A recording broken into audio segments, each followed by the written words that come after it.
Upon birth, the medical professionals observed an object protruding from the baby's skull. When they realized what they had saw, they were astounded by what they had seen. Welcome to USA Stories channel. Do not forget to subscribe and activate the bell button to receive all new updates. Now let's go to the story. When Sierra and Dustin Yoder found out they were expecting their second child, they were ecstatic. Although their relationship had always been whirlwind, they managed to withstand the storm and were married. After being married, they had Bo, their first child, soon after.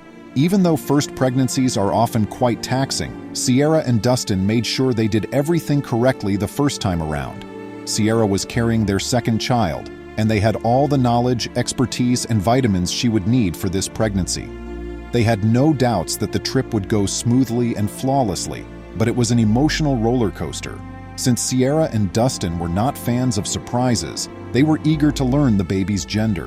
When Sierra would remark, "I want a girl I can play dress-up with, who will be a mini-me," Dustin would answer, "My sons and I will dominate the Little League teams." A few weeks later, they had an ultrasound to find out their gender. Regretfully, they would discover something much different from the lovely concepts they had been imagining. Sierra and Dustin grew alarmed when the doctor's demeanor changed to one of concern halfway through the scan. After informing them that they would be expecting a boy, the physicians hurriedly advised them to consult the neurosurgeon in the adjacent room. Sierra's heart sprang into her throat at this, and Dustin threw his arms around her in an instant. He was terrified half to death, but decided it was best not to show it. Why do we need to see a neurosurgeon? No one in particular asked Sierra, and Dustin was too preoccupied to even hear her question. They had just sat down in the office when the doctor announced that there was a problem with the fetus. He identified the child's condition there, encephalocele, a sac-like protrusion of the brain and its covering membranes through a skull hole. Sierra only stared at the doctor despite his best attempts to explain what it meant. Why did this have to happen to her when she'd done everything correctly, including taking her vitamins and exercising? Dustin, who was seated next to her, was too numb to console her as she yelled.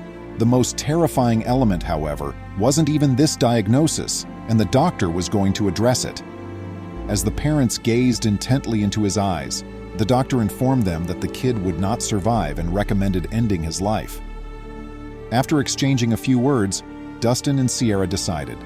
But on the day of the abortion, Sierra and Dustin had other ideas, so they called off the procedure that morning. We realized we were headed in the wrong direction when we were unable to even look each other in the eyes. We made the decision to give our kid a chance because we wanted to meet him and be his forever parents.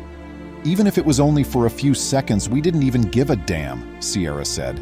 In order to cancel the abortion, they called in. After that, they used the remainder of the pregnancy to be ready to say farewell to their cherished child. Then, on Halloween night, Sierra's water broke as the family was getting ready for their costumes.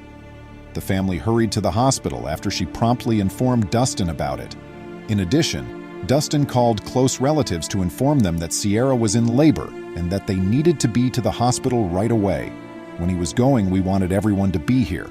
Dustin stated, "We wanted to demonstrate to them how many people loved him." The family intended to bury their kid dressed in a onesie, matching trousers and socks, so they brought these items with them that day. It was neither of them that had anticipated what was about to happen. Shortly after being brought into the operation room, Sierra gave birth to their son, Bentley Ross Yoder. The family's eyes brimmed with tears upon seeing him. They couldn't believe he wouldn't be with them for very long because he was such a cute child. They stared at him non-stop while they held him in their hands. There was an obvious sense of anxiety in the room since everyone believed the youngster was living his final hour. But Bentley's conduct shocked them. They had expected the toddler to be quiet and uninteresting. Like every other infant, he wailed aloud and was highly active. Bo was permitted to hold her sibling as well. "Can we go home with my baby brother?" said the little child, unaware that her sibling might die at any moment. "He is weeping and so hungry. Let's grab him some McDonald's chicken." Everyone in the room was offended by Bo's childish remarks, but in the following minutes, everyone started to doubt her optimism. They had all been expecting something else, but Bentley was still breathing and crying. Each of them wondered, Would he stop the next minute or the one after that? Family members alternated for hours, giving the youngster heartfelt farewells. But even after 36 hours, all they could see was Bentley's apparent well-being.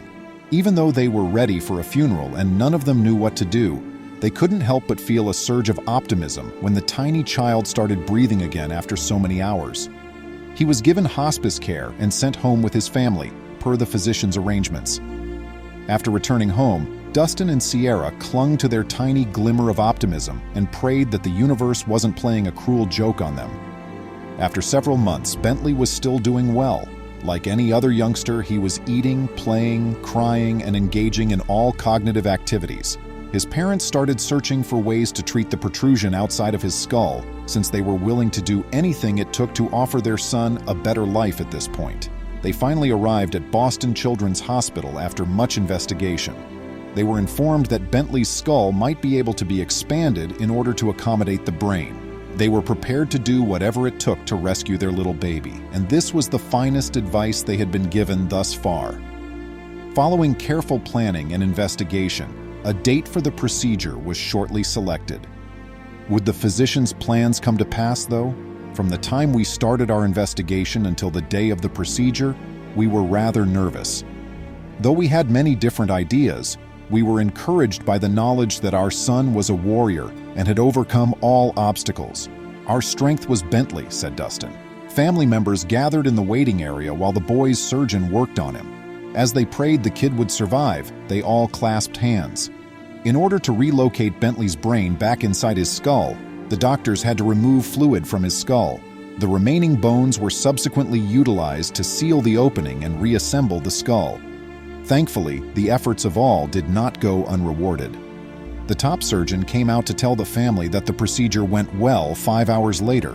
The physicians had warned them there may be issues, so while the family was thrilled, they were also nervous. However, there was no cause for concern. Little Bentley woke up hours after the procedure and glanced at each one of them. His gorgeous, brilliant eyes brimmed with vitality. It appeared as though nothing had happened to him. "Why are you all gazing at me?" he seemed to ask as he lay there staring at us. "The view was breathtaking," Sierra chuckled. Bentley was released after a few weeks and returned home to be with his family. They made several trips back to the hospital for examinations and care. Now that a few months have gone by, Bentley, who is no longer so little, is doing well. The youngster is still healing at a remarkable pace. Even though his parents are aware that he may face some health issues as he develops, they are optimistic about his future and are moving forward little by little. Bentley's battle for survival from the womb serves as their biggest source of motivation, and they have no doubt that he will continue to fight. Even at their worst moments, he offered his family optimism, and now they are all supporting and loving him unconditionally and holding out faith that things will turn around. She never stops expressing, "We are so happy we took a risk on Sierra. He is simply so adorable that there are moments when I weep because I feel like I might have missed out on all of this. He is adored by everyone who sees him." When was the last time you found yourself in a desperate circumstance? How did you respond? Please remember to subscribe to our channel, give us a thumbs up, and turn on the notification bell so you won't miss any of our videos. If you enjoyed the tale, the next video that plays on your screen will probably move you too.